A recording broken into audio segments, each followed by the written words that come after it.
হঠাৎ না, এটা আমাদের অনেক দিনের ধরে থেকে আমাদের এই আলোচনাটা ছিল। এটাকে আমরা বাস্তবে রূপায়ণ করতে চাই। বাংলা ভাষা ধ্রুপদী ভাষা হিসাবে স্বীকৃত হয়েছে।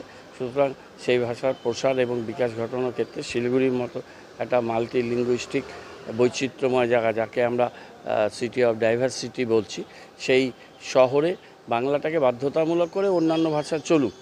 সমস্ত ভাষাকে আমরা স্বাগত জানাই। আমাদের মাননীয় মুখ্যমন্ত্রী স্বাগত জানান। সেটা গুরুমুখী হতে পারে, সেটা হিন্দি হতে পারে, ইংরেজি হতে পারে, নেপালি হতে পারে, অন্য যে কোনো ভাষা, অলচিকি ভাষা হয়, সাদ্রি হয়, যে কোনো ভাষা হতে পারে। কিন্তু বাংলা ভাষা সেটা সাইনবোর্ড, বিলবোর্ড ইত্যাদি লেখা ব্যবহার করা, এটাকে আমরা এখানে বাধ্যতামূলক করেছি।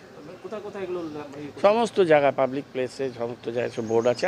এটা একদিনে হবে না, সবার সাথে মিটিং করে আলোচনা করে তাদের এটা বোঝানো হবে এবং এটা তারা যাতে শুরু করে সেই ব্যাপারে উদ্যোগ নেওয়া হবে। কবে থেকে এটা শুরু হবে, পয়লা বৈশাখ থেকে শুরু।